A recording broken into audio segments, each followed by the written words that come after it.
यह कहानी हमें अमरोहा से एक भाभी ने भेजी है। उनका कहना है कि अमरोहा को आज के दौर में कौन नहीं जानता, क्योंकि यहाँ पर एक ऐसी घटना हुई है जिसकी चर्चा शायद देश और विदेश में भी है।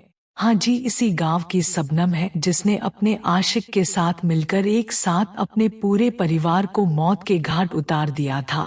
आज मैं उसी गांव से यह कहानी आप लोगों तक पहुंचाना चाहती हूँ। शायद हर घर में ऐसी समस्याएं होती हैं, लेकिन यहाँ पर मेरी कहानी कुछ अलग है। हमारा घर खुशियों से भरा हुआ था। मेरी सास एक बहुत अच्छी औरत है।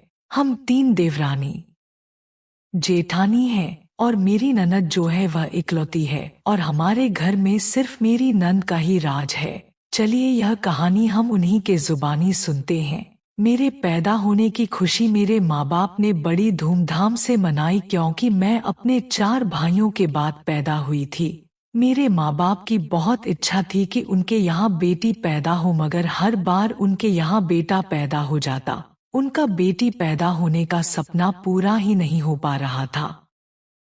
तीसरे बेटे की पैदाइश पर डॉक्टर ने मम्मी को कहा था अब वह कभी भी मां नहीं बन सकेंगी, क्योंकि इस बार वह काफी कमजोर हो गई थी। यह बात सुनकर मम्मी बहुत ज्यादा रोई थी, क्योंकि उनकी इच्छा थी कि उनकी एक बेटी जरूर हो। लेकिन मेरे माँ बाप हर पूजा आराधना में भगवान से प्रार्थना करते थे उनके घर में लक्ष्मी के रूप में बेटी आए। फिर एक दिन मेरी माँ की यह सारी प्रार्थनाएं स्वीकार हो गई। मम्मी 5वीं बार प्रेग्नेंट हो गई। इस बार तो उनको बहुत ज्यादा इच्छा थी कि उनके यहाँ बेटी ही पैदा हो। इस बार उन्होंने बहुत से गुरुजी के पास हाजिरी दी थी और पूरे 9 महीने बस यही प्रार्थना करती रही कि लक्ष्मी के रूप में उनकी बेटी पैदा हो। आखिरकार 9 महीना के कठिन इंतजार के बाद जब मैं पैदा हुई तो पूरे परिवार में खुशियां मनाई गई। पूरे खानदान में मिठाई बांटी गई और मेरे पैदा होने की ढेरों खुशियां मनाई गई। सभी इस बात पर हैरान थे, बेटी पैदा होने से इस तरह खुशी कौन मनाता है। मगर मेरे माँ बाप ने सबकी बातों को नजरअंदाज किया। मेरे पैदा होने की खुशियां मनाने में मगन थे। उन्हें किसी के बातों से कोई फर्क नहीं पड़ता था। उन लोगों को तो बस इतना पता था कि उनके घर एक नन्ही गुड़िया आई है और उस गुड़िया के पैदा होने की खुशी मनानी है। मेरे चारों भाई मुझे हर वक्त गोद में ही उठाकर रखते थे। उन चारों का बस नहीं चल रहा था कि मुझे अपनी पलकों पर बिठा लेते। मैं जरा सी भी रोती तो सभी की जान पर बनाती। मुझे नहीं याद कभी मुझे किसी भी चीज के लिए रोने की जरूरत पड़ी हो। मेरी हर जरूरत मेरे मुंह से निकलने से पहले पूरी की जाती थी। मुझे किसी चीज के लिए भी इंतजार नहीं करनी पड़ती थी। बचपन में मेरे पास हर तरह के खिलौने मौजूद थे। शायद इतने ज्यादा खिलौने कभी किसी बच्चे के पास मौजूद ना हो। मेरे पापा और चारों भाई मुझे रोज ही किसी ना किसी चीज से सरप्राइज करते रहते थे। मेरा पूरा बचपन बहुत ज्यादा खूबसूरती में गुजरा था। मेरा बचपन ऐसा था जिसे देखकर लोगों को गुमान हो। घर में सभी लोग मुझे बहुत प्यार से मोहब्बत से पेश आते थे। मुझे इस बारे में कभी याद नहीं कि मेरे मम्मी पापा चारों भाइयों में से किसी ने भी मुझ पर गुस्सा किया हो, बल्कि हर कोई मुझसे बहुत प्यार करता और मोहब्बत से पेश आता। सबने ही मुझे अपने पलकों पर बिठाकर रखा हुआ था। मेरी मम्मी रोज ही मेरे लिए अलग से मेरा मनपसंद खाना बनाती थी और जब तक मैं खाना नहीं खा लेती थी मेरे माँ बाप के हलक से खाना बिल्कुल भी नीचे नहीं उतरता था।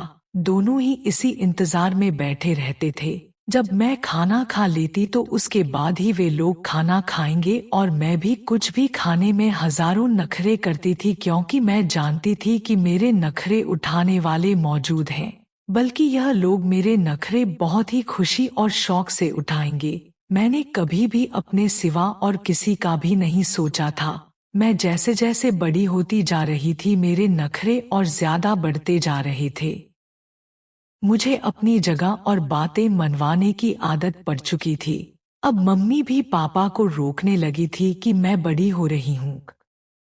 यो मेरी हर जिद को पूरी की जा रही है, मगर इस मामले में पापा मम्मी की एक भी ना सुनते थे, बल्कि मम्मी को चुप करवा दिया करते थे। वह उनकी बेटी के मामले में कुछ ना बोले। जैसे जैसे मैं बड़ी होती जा रही थी, मम्मी की परेशानियां बढ़ती जा रही थी और वह मेरी हरकतों पर मुझे और ज्यादा रोकने टोकने लगी थी। मगर मैं उनकी एक ना सुनती थी और हर काम अपनी मर्जी से करती थी। मुझ में बहुत सारी बुरी आदतें आ गई थी और आलसपन तो सबसे ज्यादा था। अगर मम्मी मेरे किसी बात से मना कर देती हैं, तो मैं जल्दी से ही अपने पापा से शिकायत लगा देती और वह मेरी हर ख्वाहिश उसी वक्त पूरी कर दिया करते थे। और इस बात पर मम्मी ज्यादा गुस्सा हो जाती थी, क्योंकि मम्मी बहुत अच्छे से जानती थी कि अगर लड़कियों को वक्त पर लगाम नहीं डाली जाए तो लड़कियां बदतमीज और खुदगर्ज हो जाती हैं, और यही बात लड़कियों की बर्बादी का कारण भी बनती है। मेरे आने वाले कल से मम्मी बहुत ज्यादा डरा करती थी और अब मैं बड़ी हो गई थी, अपनी मम्मी की एक बात भी नहीं सुनती थी। मेरी मम्मी मुझे कुछ भी समझाने की कोशिश करती तो मैं उनकी बात को एक कान से सुनकर दूसरे कान से निकाल दिया करती थी। उनकी किसी भी बात का मुझ पर कोई असर ही नहीं होता था, बल्कि मुझे अपनी मम्मी की बातें बोझ लगती थी। अगर मम्मी मुझे कभी कोई नसीहत करने लगती तो मैं बिल्कुल भी नहीं सुनती थी। अगर सुन भी लेती तो उनकी बात को एक कान से सुनकर दूसरे कान से निकाल दिया करती थी, क्योंकि मैं जानती थी कि मैं किसी से भी कोई बदतमीजी करूंगी तो मुझे कुछ भी कोई कहने वाला तो है नहीं। जब भी इस तरह कुछ करती तो मम्मी के रोकने पर भी उससे भी बदतमीजी करने लगती थी। मेरी मम्मी चाहती थी कि मैं अब घर का कामकाज सीख जाऊं, मगर घर का कोई भी काम करते मुझे मौत आती थी। मैं सारा दिन अपने बिस्तर पर पड़ी रहती थी। मैं पढ़ाई में भी कोई इतनी अच्छी नहीं थी। मेरी यह सोच भी थी कि मैं इस कदर अपने घर वालों की लाडली हूँ तो मुझे इस तरह मेहनत करने की क्या जरूरत है। जब हर चीज मेरे हाथों में लाकर मुझे थमा दी जाती है तो मैं क्यों खुद की जान को जोखिम में डालूं। इसी वजह से मैंने पढ़ाई भी तो नहीं की थी, बस इतना ही पढ़ लेती थी कि मैं पास हो जाऊं। इससे ज्यादा पढ़ने लिखने की मुझ में लगन भी तो नहीं थी, बल्कि पढ़ाई को भी मैं बोझ समझा करती थी। मेरी मम्मी ने लाख कोशिश की और चाहा कि मैं पढ़ाई कर लूं, मगर मैंने उनके सारे सपने को मिट्टी में मिला दिया, क्योंकि मुझे पढ़ने लिखने का बिल्कुल भी शौक नहीं था, बल्कि मुझे अपना आराम ज्यादा प्यारा था। मैं अपने इकलौते होने का हद से ज्यादा फायदा उठाया करती थी, क्योंकि मैं बहुत अच्छे से जानती थी कि मेरी गलतियों पर भी घर में मुझे कोई भी कुछ नहीं कहेगा, और अगर माँ ने कभी कुछ कहने की कोशिश भी करेगी तो पापा उन्हें जल्दी से रोक देंगे और मुझे मम्मी के डांट से बचा लेंगे।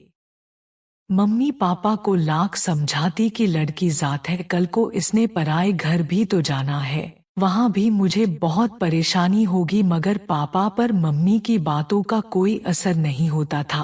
वह मुझे इस तरह लाडो प्यार में रखते थे कि सारे परिवार में लड़कियां मुझे देखकर छिड़ती थी और मुझे देखकर यह कहती कि काश हमारे माँ बाप भी हमें तुम्हारे माँ बाप जितना ही प्यार करें, और उनकी बात सुनकर मैं जल्दी उन पर हंस दिया करती थी। मैं इकलौती लाडली होने के साथ साथ बहुत ज्यादा खूबसूरत भी थी और मुझे अपनी खूबसूरती पर नाज भी था, इसलिए मैं अपने सामने किसी को भी कुछ नहीं समझती थी। मेरे अंदर गुरूर कूट कूट कर भरा हुआ था और मैं अपने सिवा किसी और को अहमियत नहीं देती थी, और यही बात मेरी जिंदगी की सबसे बड़ी कमी और भूल साबित होने वाली थी। कई जगहों से मेरे लिए कई रिश्ते आए थे, मगर कोई भी रिश्ता मेरे घर वाले और मेरे प्यार पर पूरा नहीं उतर रहा था, इसलिए अब वह सभी रिश्ते को मना करते जा रहे थे।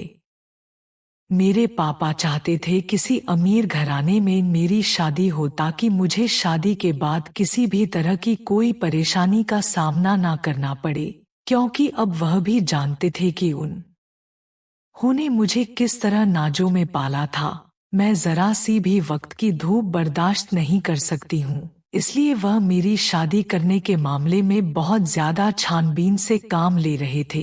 उन्होंने वैसे सभी रिश्तों को मना कर दिया था क्योंकि कोई भी रिश्ता उनके हिसाब से नहीं था। पापा के एक दूर के दोस्त की तरफ से मेरा रिश्ता आया। अब उन्होंने हर बार की तरह इस रिश्ते में भी बहुत ज्यादा छानबीन की और आखिरकार यह रिश्ता मेरे पापा के दिल को भा गया। जब वह लड़के से मिलने पहुंचे तो उन्हें लड़का भी बहुत अच्छा लगा। बस फिर पापा ने उन लोगों को मेरे रिश्ते के लिए हाँ कर दी और जल्दी मेरी मंगनी कर दी गई।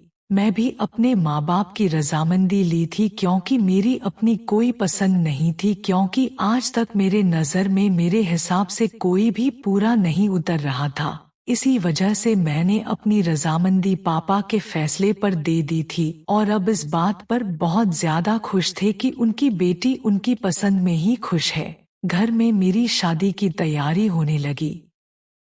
मेरे दहेज के लिए हर चीज बहुत ही ज्यादा कीमती और महंगी ली जा रही थी। मेरे कपड़ों पर लाखों रुपए खर्च कर दिए गए थे।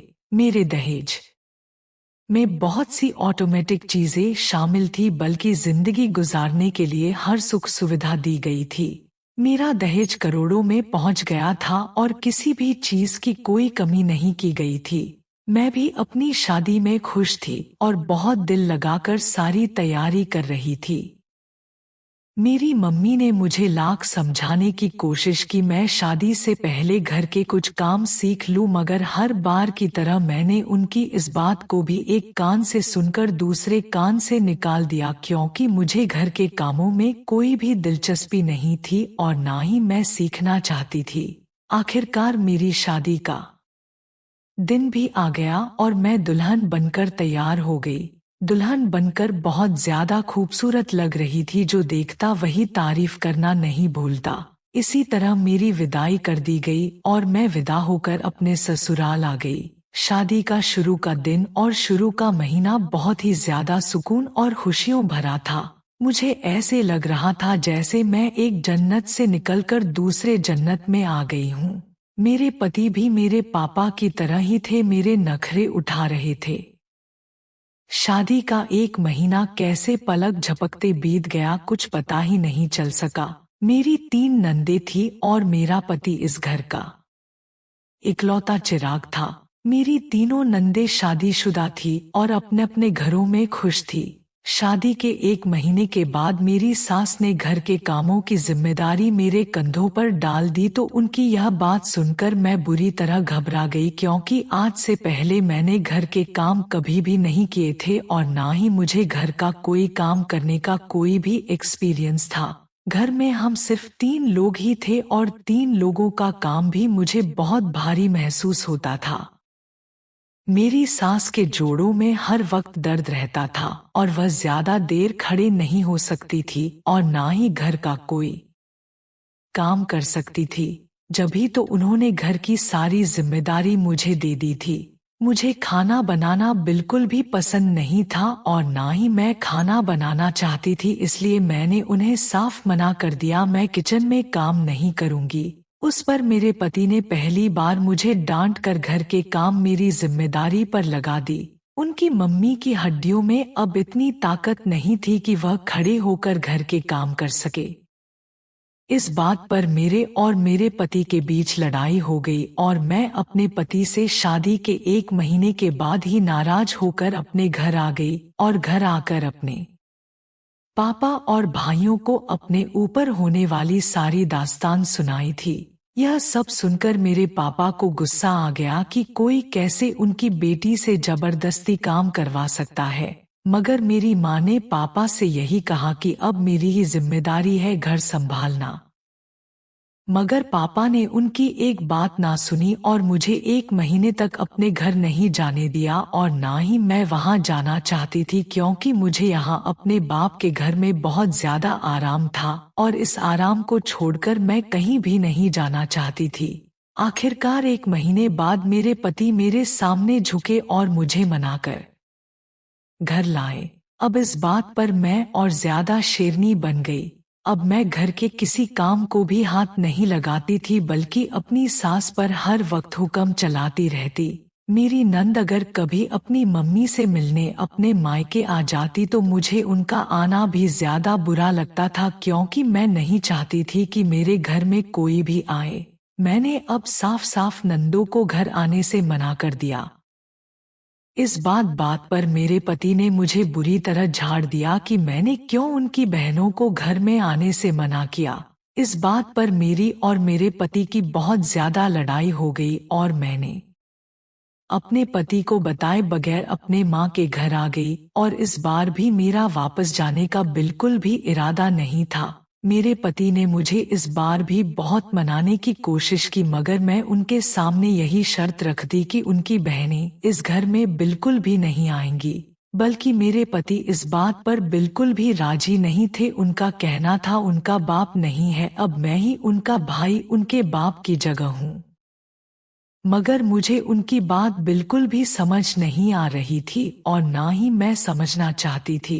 मेरी खुदगर्जी हद से ज्यादा बढ़ चुकी थी। मैं यही समझ रही थी कि मैं जो भी चाहती हूँ वह करवा सकती हूँ। हर बार मेरे पति मुझे मनाकर घर ले आते हैं। इस तरह मेरी खुदगर्जी और ज्यादा बढ़ गई थी और मैं खुद को कोई बड़ी तोप समझने लगी थी। मैं अब अपने सास से भी हर वक्त बदतमीजी से पेश आती थी। मैं उन्हें अपना गुलाम समझने लगी थी। मैं समझती थी मैं जो भी चाहूँ करवा सकती हूँ, और यही मेरी सबसे बड़ी भूल थी। मैं अपने पति के सामने तो सास से बहुत ज्यादा इज्जत से पेश आती थी, मगर उनके पीठ के पीछे सास से बहुत ज्यादा बदतमीजी करती थी, और मेरी सास भी अपने बेटे से कुछ भी नहीं कहती थी। वह भी यही चाहती थी कि उनके बेटे का घर बसा रहे, क्योंकि उनका बेटा मेरे साथ रहना चाहता था। मगर मैं जानती थी उनका बेटा कभी भी इस बात को बर्दाश्त नहीं करेगा कि मैं उसकी माँ से इस तरह बदतमीजी करती हूँ। मेरा शब्द उनके साथ बात करते हुए बहुत ही ज्यादा बुरा होता था। मैं अपने पति के ना रहते हुए अपनी सास से पूरे घर का काम करवाया करती थी। इसी तरह मेरी शादी को 2 साल का वक्त बीत चुका था। इन 2 सालों में मैंने कभी भी उठकर अपने पति को पानी तक नहीं पिलाया था। मेरा पति भी मेरी इन हरकतों से परेशान हो चुका था, मगर मैं उसकी एक बात भी नहीं सुनती थी, बल्कि जो भी दिल में आता वही करती थी। मेरे पति काम पर सुबह चले जाते थे, जबकि दोपहर में मैं उठती थी। मैंने उन्हें आज तक उठकर नाश्ता भी नहीं दिया था। वे अक्सर खाली पेट ही काम पर चले जाया करते थे और मुझे इस बात का बिल्कुल भी एहसास नहीं होता था। मेरी सास ही उठकर उन्हें नाश्ता बना कर देती थी। मेरे पति ने मुझे जिंदगी का हर सुख आराम दिया था।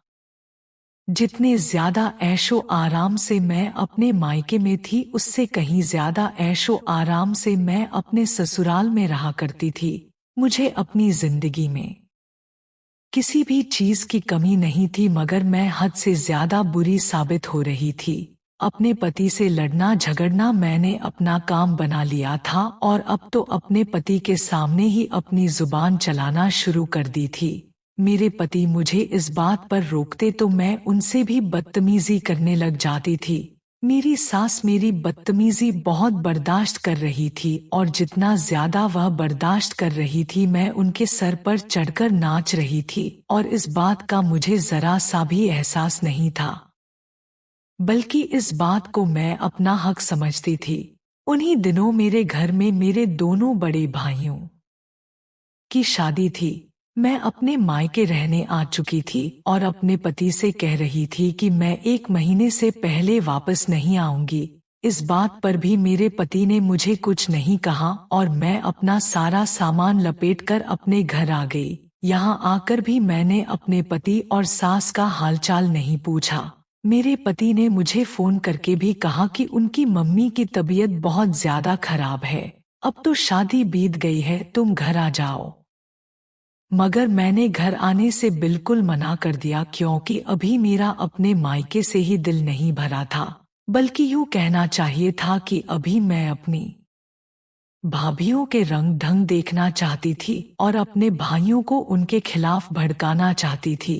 मगर मेरे पति मुझे हर दिन ही फोन करके इस बात पर जोर दे रहे थे कि मैं वापस घर आऊं, और उनकी बात सुनकर मैं झुंझल का शिकार हो जाती थी। जब मेरे पति ने मुझ पर इस बात के लिए बहुत ज्यादा जोर दिया कि मैं घर वापस आऊं, तो मैंने गुस्से में घर वापस चली गई। मेरे पति का यही कहना था कि उनकी मम्मी बिस्तर से लग चुकी है, पूरा घर यूं बिखरा पड़ा है। जब मैं घर पहुंची तो सच में मेरी सांस बिस्तर से लगी हुई थी। उन्हें देखकर मुझे और ज्यादा गुस्सा आया, क्योंकि एक तो मुझे उनकी वजह से वापस घर आना पड़ा था, ऊपर से घर के सारे कामों की जिम्मेदारी भी मुझ पर आ गई थी। इस बात में मेरे अंदर चिड़चिड़ाहट पैदा कर दी थी। अब मुझे अपनी बूढ़ी सास का भी ख्याल रखना था, और यह सब कुछ मेरे बस में नहीं था। एक दिन मेरे पति काम पर गए और मैं दोपहर के 2 बजे अपनी नींद पूरी करके उठी थी। मेरे पति तो मुझे उठाकर गुस्से में भूखे ही काम पर जा चुके थे, मगर मुझे इस बात का भी एहसास नहीं था कि घर में मेरी बूढ़ी माँ मौजूद है। वह कल रात से भूखी थी और मैंने उनको खाने के लिए भी कुछ ना दिया था और ना पूछा था। मेरी सास बार बार मुझे आवाज दे रही थी कि मैं उन्हें खाने के लिए कुछ दे दूं, मगर मैं उनकी सारी आवाजों को अनसुना कर रही थी। इतने में मेरी सास उठकर कमरे से बाहर आ गई और मुझसे खाना मांगने लगी। मैं उस वक्त सोकर उठी थी और बहुत ज्यादा चिड़चिड़ी सी हो रही थी, तो मैं उल्टा उनसे ही लड़ने लगी। मेरी सास मेरी बातें सुनकर रोने लगी थी।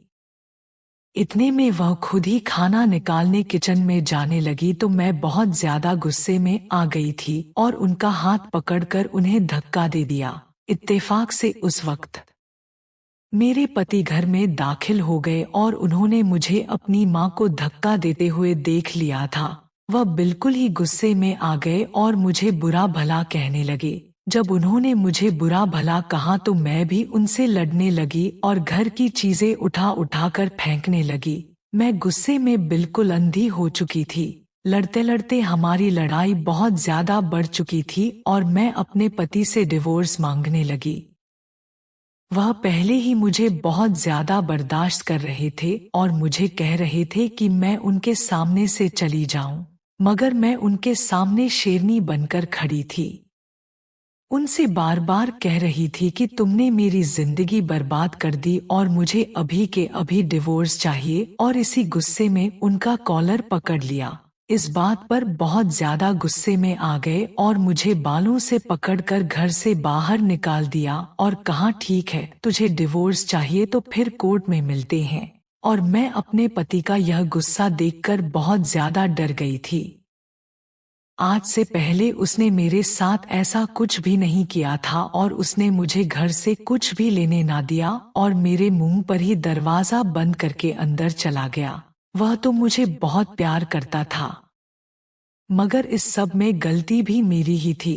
मैंने उसके गिरेबान में हाथ डाला था और यही बात वह बिल्कुल भी बर्दाश्त नहीं कर सका था। भले ही वह मुझे जितनी भी मोहब्बत करते थे, मर्दों में गुरूर भी बहुत ज्यादा पाया जाता है, और अब तो बात उसकी सेल्फ रिस्पेक्ट की थी। मैं वहीं जमीन पर बैठकर रोने लगी थी, क्योंकि पल भर में ही मेरा हंसता बसता घर उजड़ चुका था, जिसकी मैं खुद जिम्मेदार थी। मुझे अपने चारों तरफ दुनिया घूमती हुई महसूस हुई। मेरा बस नहीं चल रहा था कि मैं अपनी बर्बादी पर चीख चीख कर रो। मैंने उसी वक्त अपने पापा को फोन करके बुला लिया था।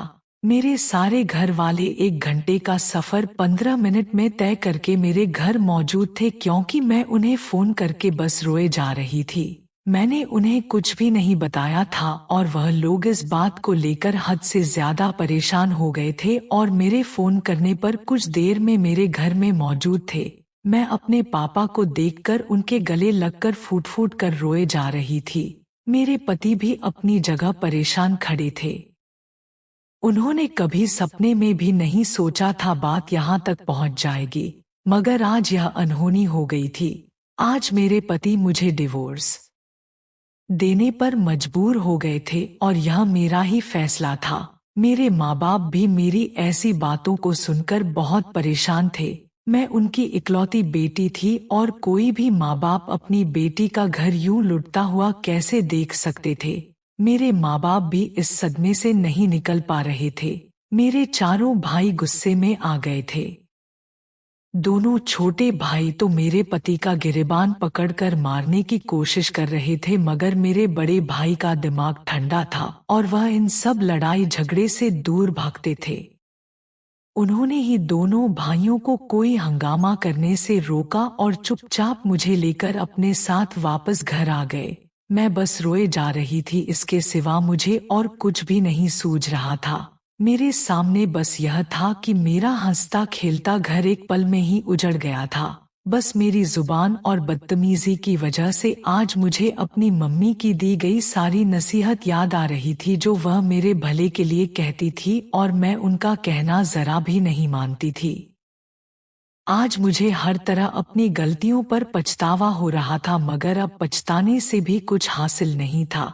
मैं अपने माँ बाप के घर आ गई थी। हमने अपनी तरफ से कुछ भी पहल नहीं किया था। यूं ही मैं चुपचाप अपने घर बैठी रही। मेरे पति ने अब की बार मुझे मनाने की कोशिश भी नहीं की और ना ही वह मेरे घर आए, क्योंकि वह भी लड़ाई झगड़े से दूर भागने वाले इंसान थे। हमने भी कोई केस मुकदमा नहीं किया, मगर वह बहुत ही भले इंसान थे। अब इस बात का एहसास मुझे हो रहा था, मगर अब सिवाय पछताने का और हाथ मलने के मेरे पास कुछ भी रास्ता नहीं था।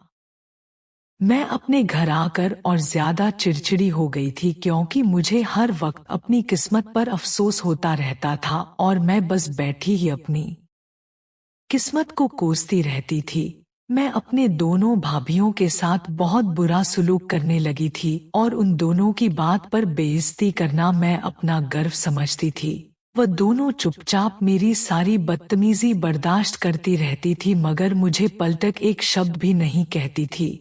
होना तो चाहिए था कि पति के छोड़ने के बाद मुझे अकल आ जाती, मगर मैं और भी ज्यादा बदतमीज हो गई। इस बात का बदला अब मैं घर में सबसे लेने लगी थी।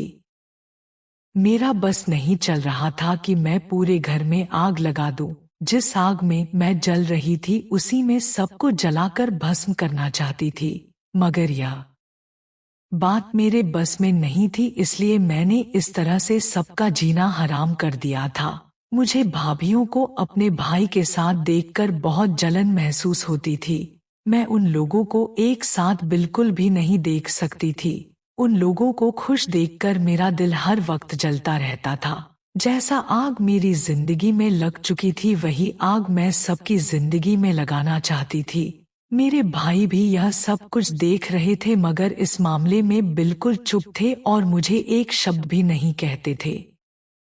इस सब बात से मुझे और ज्यादा साहस मिलती थी। अब मैंने दोनों भाभियों की जिंदगी दुश्वार कर दी थी। मेरी मम्मी मुझे दोनों भाभियों को तंग करने से रोकती थी। मैं अपनी मम्मी से भी लड़ने लग जाती थी और उन्हें भी खूब बुरा भला कहती थी। वह मुझे जितना समझाती मैं उतना ही भाभियों से बुरी होती जा रही थी। मुझे अब सभी लोग अपनी बर्बादी के जिम्मेदार नजर आने लगे थे। अपने भाइयों को उनकी पत्नियों के साथ खुशी जिंदगी बिताते देखकर मैं जलन के आग में जल रही थी। मुझे किसी भी पल चैन नहीं मिल रहा था और अपनी बर्बादी का गुस्सा मैं घर के सब लोगों पर बराबर निकाल रही थी, मगर फिर भी मुझे एक पल के लिए भी चैन नसीब नहीं हो पा रहा था। मैं बराबर बेचैन ही थी। मेरी बड़ी भाभी तो मेरे हर बदतमीजी को चुप से बर्दाश्त करके नजरअंदाज कर देती थी और मुझे पलटकर कोई जवाब नहीं देती थी, मगर अब मेरी छोटी भाभी मेरी बदतमीजी से बहुत ज्यादा परेशान हो गई थी, क्योंकि मैं भी तो उन्हें परेशान करने का कोई भी मौका हाथ से जाने नहीं देती और अब मेरी हरकतें उनके बर्दाश्त से बिल्कुल बाहर हो चुकी थी। अब उन्हें मुझे पलटक जवाब देना भी शुरू कर दिया था और यही बात मुझे बिल्कुल भी बर्दाश्त नहीं हुई। अब उनको सबके सामने बुरा भला कहना शुरू कर दिया। मेरा भाई भी मेरी भाभी की बिल्कुल तरफदारी नहीं करते थे, बल्कि भाभी को ही चुप करवा देते थे और मुझे एक शब्द भी नहीं कहते थे। एक बार खाना बनाने में भाभी से नमक ज्यादा हो गया तो मैंने उनके सामने खाने की पूरी डिश पलट दी थी और अपनी भाभी को बहुत ज्यादा बुरा भला कहा और उन्हें बहुत ज्यादा बातें सुनाई। यह सब सुनकर मेरी भाभी रोने लगी और रोते हुए अपने कमरे में चली गई, मगर इस पर भी मुझे सब्र नहीं आया। जब भाई घर आए मैंने भाई को एक में चार लगाकर सुनाई और साथ यह भी कहा भाभी ने आज मुझे बातें सुनाई हैं और मुझे डिवोर्स का भी ताना दिया। यह सब सुनकर भाई को बहुत ज्यादा गुस्सा आ गया और वह गुस्से से कमरे में गए और भाई और भाभी की लड़ाई शुरू हो गई। मुझे उनकी लड़ाई की आवाज सुनकर बड़ा सुकून मिल रहा था। ऐसा लग रहा था जैसे मेरे जलते दिल को बहुत सुकून मिल रहा हो। मेरी मम्मी ने जब यह सब देखा तो मुझे बहुत बातें सुनाई। मैं क्यों उनके बेटों की जिंदगी में आग लगा रही हूँ। मुझे अपनी ही माँ के मुंह से यह सब बातें सुनकर बहुत हैरानी हुई कि एक माँ होकर वह कैसे अपनी बहू की तरफदारी कर सकती हैं। मेरी यह सोच भी वह मेरी माँ है तो उन्हें हर हाल में मेरी ही तरफदारी करनी चाहिए, मगर यहाँ तो मेरी मम्मी अपनी बहू की तरफदारी कर रही थी। उस दिन पहली बार भाई और भाभी के बीच लड़ाई हुई थी, वह भी मेरी वजह से, और इस बात की मुझे बेहद खुशी भी थी। मेरे भाई आज भी मुझसे बहुत प्यार करते हैं और मेरे आगे किसी को भी नहीं देखते। यह सब देखकर मेरे दिल को बहुत ज्यादा सुकून मिला था कि आज भी मायके में मेरी वही हैसियत है और अहमियत है। इसी बात की मुझे बहुत ज्यादा खुशी भी हुई। अब मैं मौका ढूंढने लगी थी कि भाभी मुझे कोई मौका दे और मैं उन दोनों के बीच लड़ाई करवा सकूं। अब भाभी मेरी बात का हर वक्त पलटकर जवाब देती थी और यही बात मेरी बर्दाश्त से बिल्कुल बाहर थी। बड़ी भाभी मुझे कुछ भी नहीं कहती थी तो मेरी उनसे दुश्मनी जरा कम थी और अब मेरा सारा ध्यान दूसरी भाभी की तरफ था, क्योंकि अब उसमें और मुझ में जंग छिड़ चुकी थी।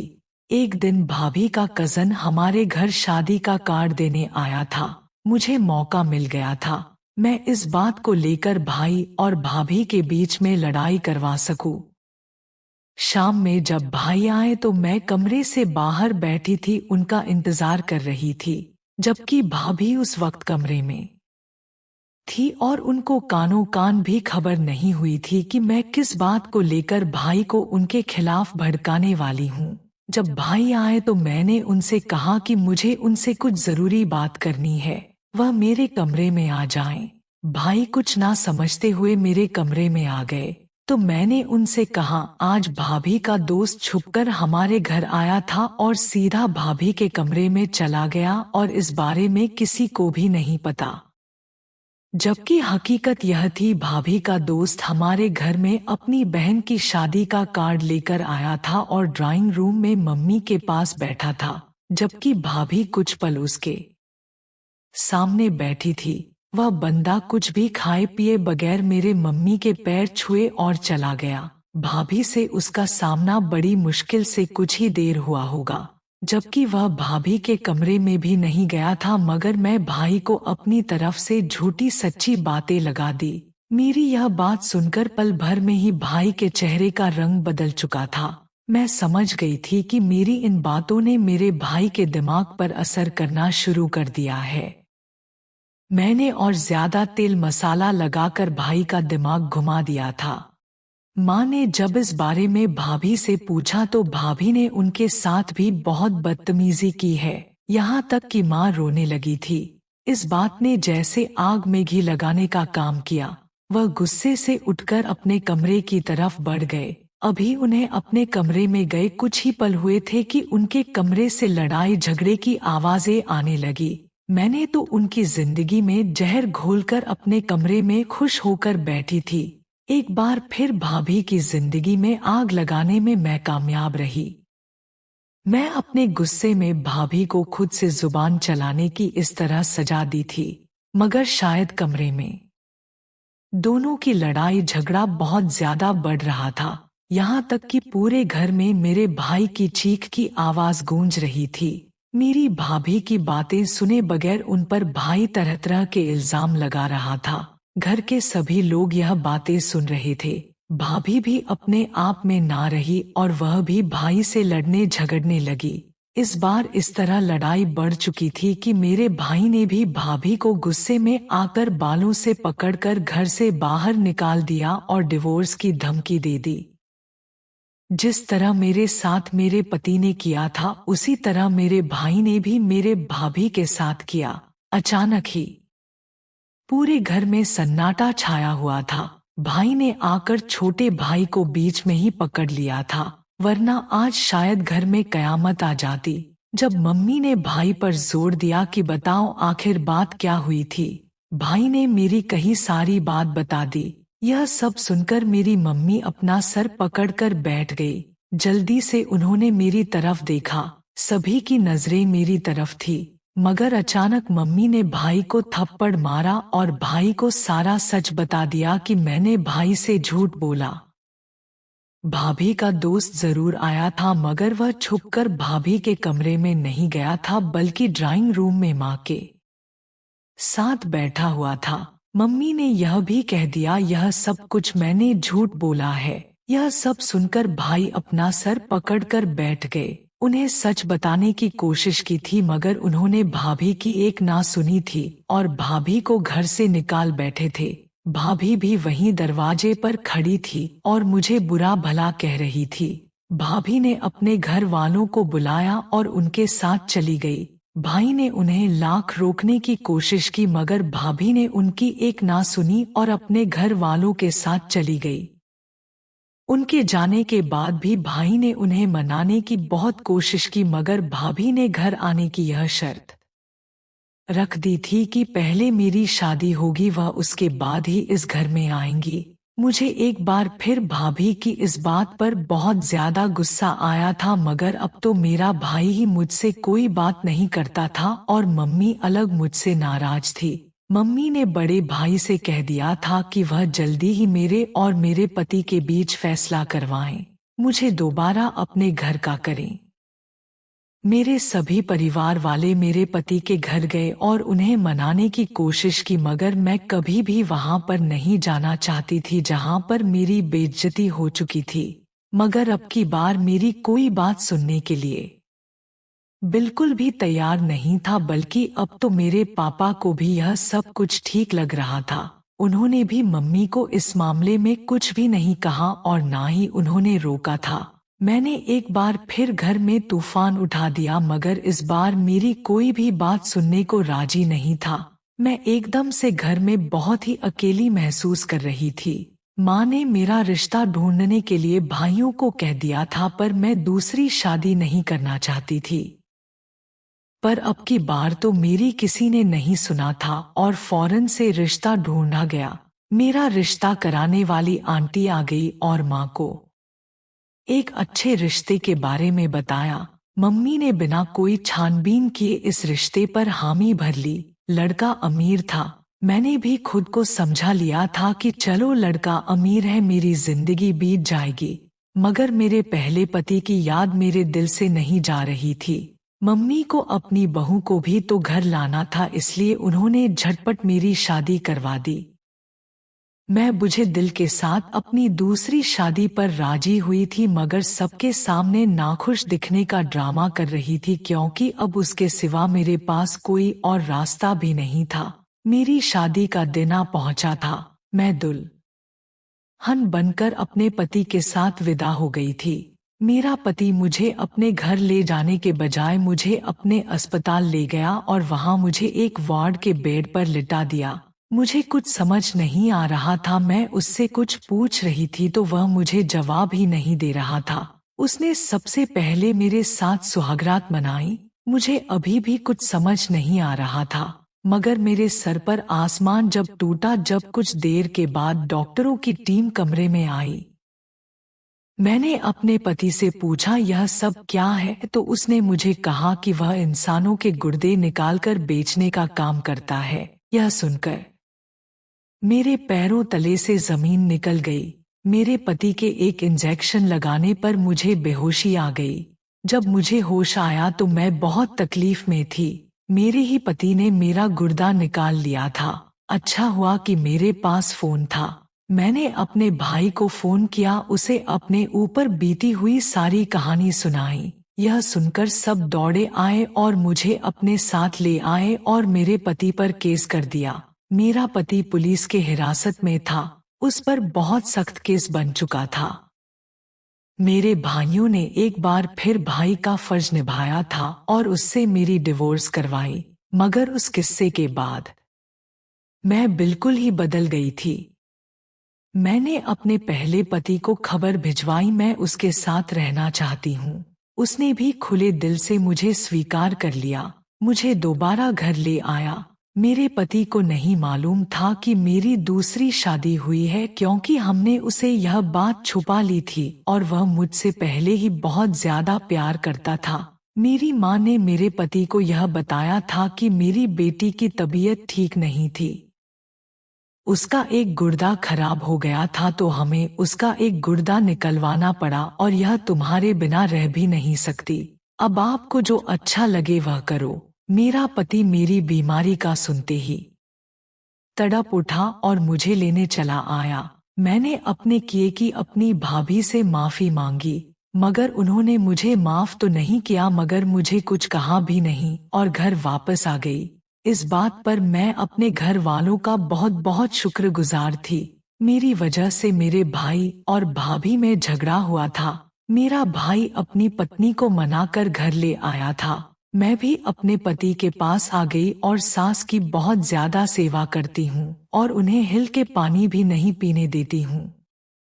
आज मेरा पति भी मेरी बहुत कदर करता है। मैं उस तकलीफ भरी रात को जब याद करती हूँ तो मेरे रोंगटे खड़े हो जाते हैं और मैं अपने आप को गुनहगार समझती हूँ। मेरे दिल पर बहुत बड़ा बोझ है। आप सभी लोगों से मेरी एक रिक्वेस्ट है, क्या मैं अपने पति को दूसरी शादी के बारे में बता दूं? उस रात वाली घटना के बारे में सारी बातें बता दूं तो क्या मेरा पहला पति मुझे पहले की तरह प्यार करेगा या फिर मुझे छोड़ देगा?